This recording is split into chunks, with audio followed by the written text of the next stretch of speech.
So this question I get asked a lot as a driving instructor, and it's one that's really, really, really hard for me to actually give people a real precise answer. And that question is, how many hours is it going to take me to learn to drive? And it's one that a lot of learners come out with, because quite rightly so, it's an expensive process to learn to drive.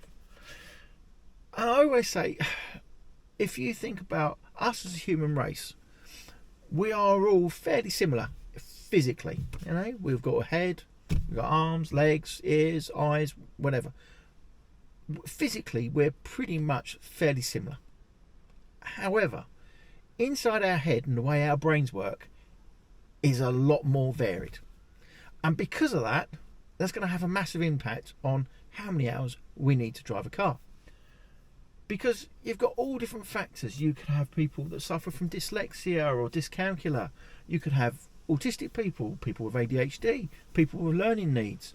We might have a spatial awareness problem, or we may struggle with, turning steering wheel and also using the pedals at the same time. That can be a problem for some people. So there's all different ways that's going to affect that figure. Plus also, we all learn differently. We could be a visual learner. We could be an oral learner or auditory learner. We might learn through reading and writing. Or we might be a kinesthetic learner, which is actually being practical and learning doing. And as an instructor, I have to adapt to that. However, that will have an impact on how many hours it takes. So taking all that into account, we could say, okay, so let me give you an example. The quickest I've ever had anybody take the driving test typically is around 16 hours. However, I have somebody taken 130 hours before. And that's a massive range between the two.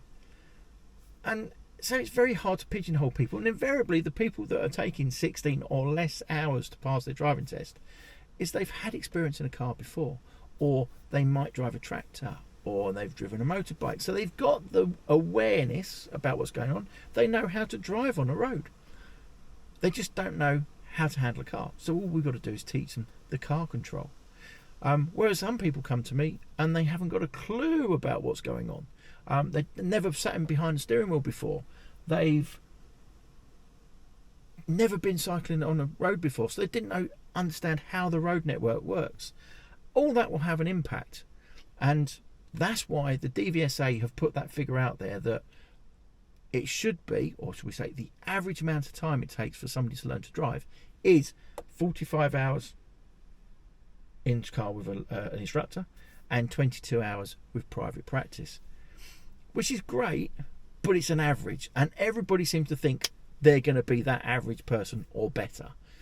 And realistically, most people are slightly longer. And for me, it really does come down to that private practice, the time spent behind a wheel with other people, gaining that experience. And that's what's going to really influence how long it's going to take you to learn. And when talking about how many hours people have, don't listen to friends and family. Yeah, mates are the worst. They always tell people that they learned quicker than they actually did. And they also tell you that they actually drove better on the day on their test, and probably tell you they got less minors, because it bolsters their ego and their confidence. So never listen to other people. But taking those 45 hours of instruction and 22 hours of private practice that the DVSA have put out, you've got to take into account that's an average, and there's loads of factors that will affect that. So I've got a list here. So your individual learning speed. Okay, so some people will naturally learn quicker than others. They might adapt to the type of car quicker and driving quicker. The quality of private practice. So, yeah, great. We've got 22 hours of private practice stated there. However, if you're not learning anything when you're having that private practice, that's going to have an impact on the 45 hours you have with your instructor. So, for example, if you're just going out and you're just driving to the shops and back, and it's just down the road, yes, it's giving you a bit of experience, but what's it actually giving you? Whereas for me, as an instructor, I like to give homework in a way. I mean, it sounds boring, sounds horrible, but giving people homework to go and work on with in their private practice gives them a target. I want them to do that target, so when they come back to me, we can move on. And that way we actually get the progression that little bit quicker. So try and get that targeted practice. Your ability to learn. Some people really like learning. Some people hate learning. That's one of those things. Your confidence and whether you suffer from anxiety. So if you're not a confident person, or you just don't like the idea of driving and it scares you, it's going to take you longer, because you need to build that confidence. Driving is a confidence game after all. If you're confident, people know where you're going and you'll feel more confident.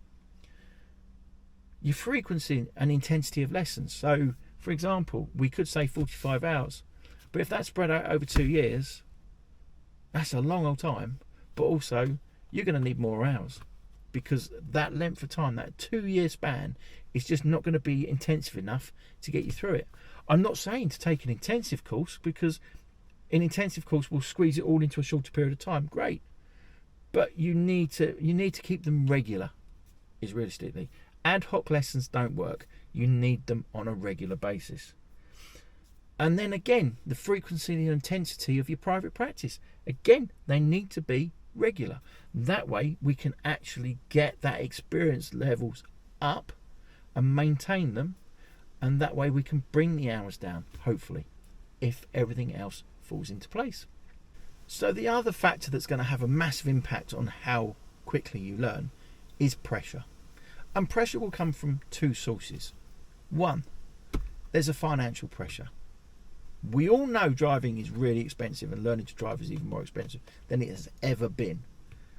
So people come with a pot of money, and that pot of money they're expecting to get them through that test. But it never really works, because you can burn through that money quite quickly. And the thing is, as a driver or a learner driver, you're sitting there thinking, well, hang on a minute, I've only got another 20 hours left and I'm only still doing roundabouts. That's going to prey on your mind, and you can't be put under that sort of pressure. So you need to set a sort of a budget for month. How much can you spend each month on lessons, and then work it from there. You don't want to be putting pressure on yourself on financial. You don't want to be putting yourself under financial pressure.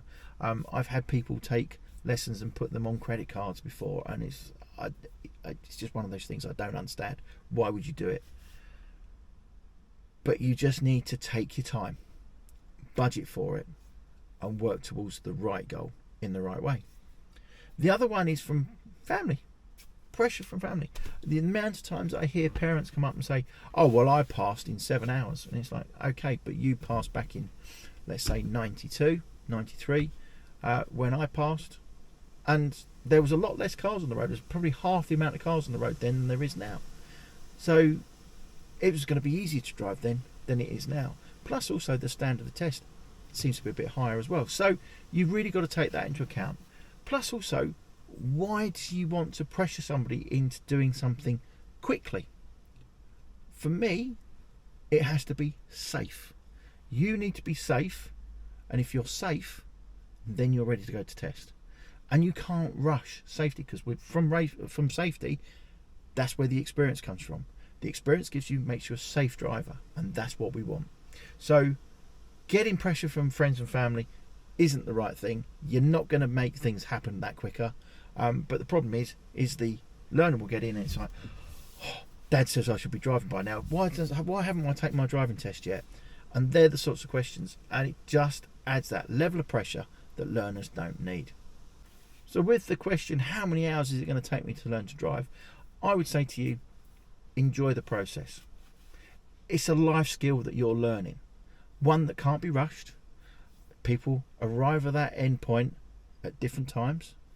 However, the idea is that you all arrive at the same standard, able to pass that driving test, but more importantly, be a safe and confident driver. So enjoy the process, take your time, learn as much as you can about the control of the car and the environment in which you're driving. Try to avoid the pressure from family and friends, but also from the financial side of things by setting that budget.